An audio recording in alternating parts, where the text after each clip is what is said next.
आता है क्योंकि ये सारे पर्वतों का राजा है और इसका जो निवास है कि उत्तर पश्चिम दिशा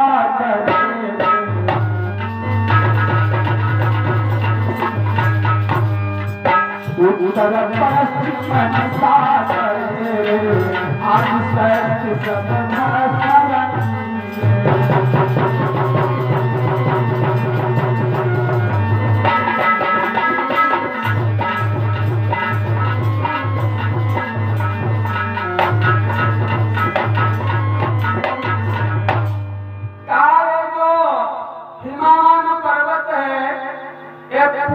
पश्चिम और उत्तर दिशा से सामर्थ्य में बैठा हुआ है और इस पर्वत पर इतने जीव रहते, इतने धातु हैं जो कहीं नहीं मिलते हैं।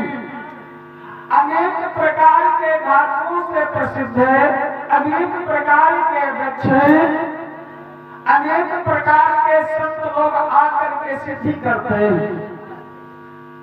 इसलिए ये पर्वत जो है भगवान शंकर को अति प्रिय है। कहा प्रभु ये भगवान शंकर को क्यों प्रिय है? तो ब्रह्मा जी कहने लगे नारद कि विष्णु अंश से पर्वत है,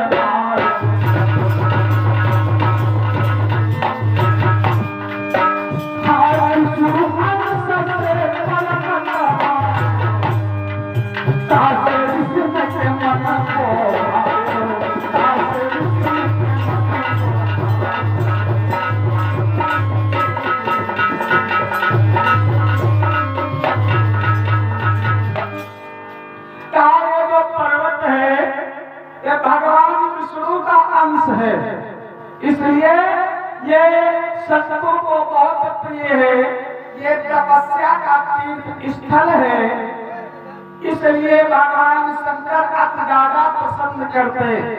और ये जो पर्वत है ये दो नामों से विख्यात है और एक तो ये हिमामान नाम है, दूसरा इसका एक नाम है सथावर और तीसरा नाम है जंगम। ये दो नामों से और प्रसिद्ध है। ये जो हिमामान है एक दिन विचार करने लगा क्योंकि ये कुछ अपने धर्म से जगमगाने लगा। कारण क्या था? कारण ये था कि पितृदोष राजा को सताए।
तुम आओ इसी परीक्षित महाराज इनका पठाओ। आज जो है पितृदोष लगा है किसको? हिमावान को। ये भैया पितृदोष कोई मानता नहीं है। हम तुम तो एक आम आदमी हैं। आम आदमी में पितृदोष लगता है तो घर बिगड़ जाता है। पितृदोष के लक्षण क्या हैं? पितृदोष के लक्षण होते हैं कि घर में आए दिन कलह बनी रही, शाम सवेरे रोज लड़ाई झगड़ा हो, कहूँ भैयत हो, कहूँ बहुयत हो, कहूँ मेहरियत हो, कहूँ बपत हो। दूसरी बात, घर से कहीं बीमारी नहीं जाती, एक न एक लागे रही, कहूँ अम्मा पड़ी तो कहूँ बप्पा पड़े तो कहूँ भैया पड़े। दवा का वो बंद नहीं हो सकता। तीसरा लक्षण क्या है?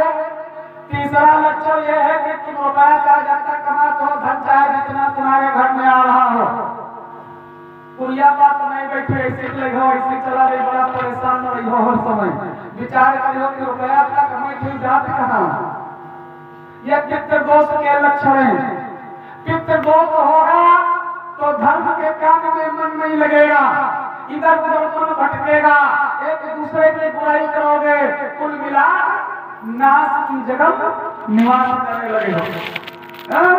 कोई प्रसन्न नहीं करेगा, वचन बोलो, चलता छोड़ो, दूसरे से बोल लो।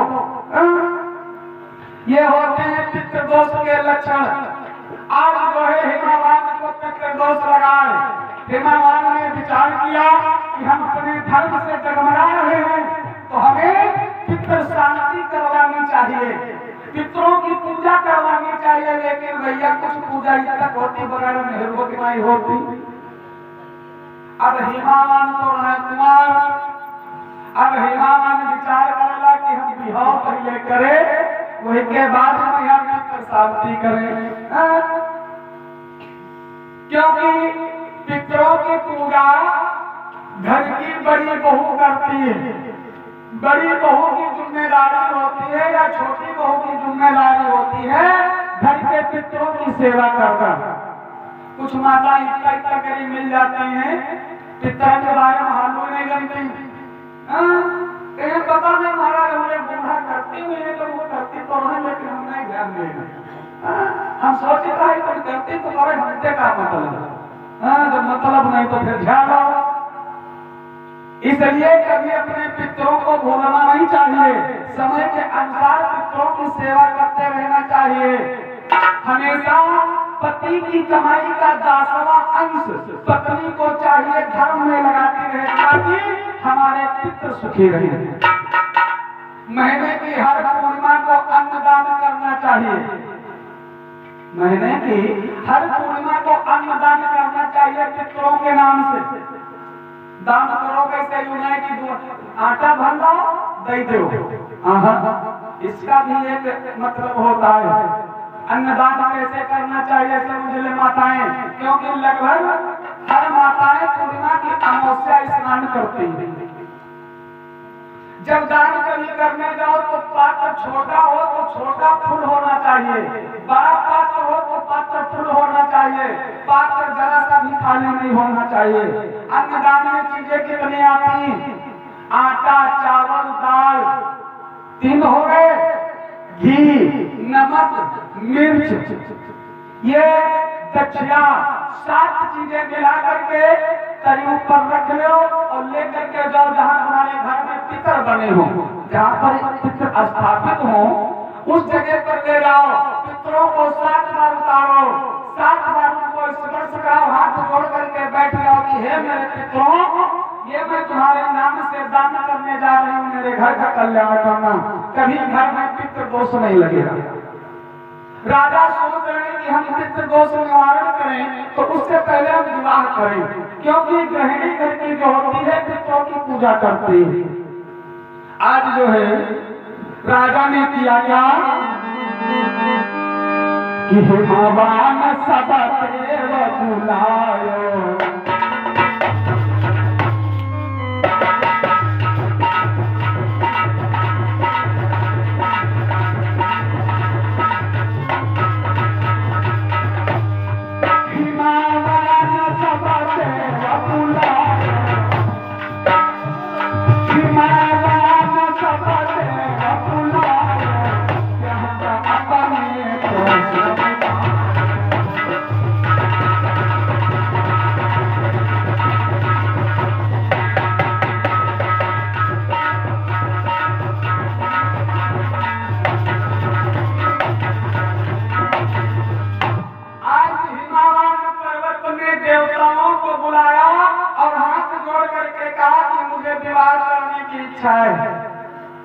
तो सारे देवताओं ने कहा ठीक है, अगर तुम्हारे विवाह करने की इच्छा है तो हम लोग तुम्हारा विवाह करवाएंगे।